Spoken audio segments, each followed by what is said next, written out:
I would say it was one of the most successful teams I was on. It was one of the most miserable teams that I've ever been on, but I learned the most from this work group. There were 2 cliques, 12 people. It was more 5 and 5, and then 2 neutral parties that didn't play either way, which I give them a lot of credit for doing that. The unwritten rules of that were about performance. The one group was not super motivated to get better. They just wanted to continue to do their work, and they worked hard to do that. But they only did the bare minimum. Their unwritten rule was, we don't do extra, we don't work overtime, we just do what it is that we need to do. The other 5 took that way beyond that, actually to a point where maybe it was too far, where they would obsess over perfection, try to make every job absolutely perfect.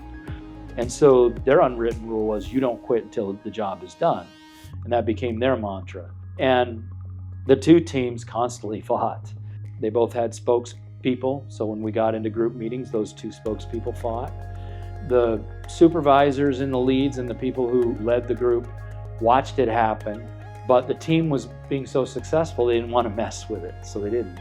It became the culture, and it became a fight every day.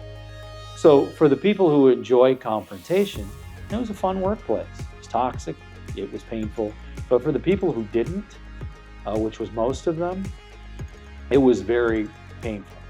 That became the culture, though.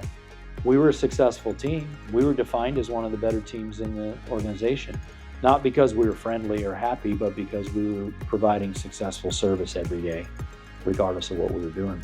But that was not sustainable. One of the other reasons that was able to continue is because both teams had an unwritten rule that we don't take our problems to the boss. So we didn't take to the supervisor, we didn't talk about it. We didn't talk about each other, we didn't talk about the fighting we were doing, none of it.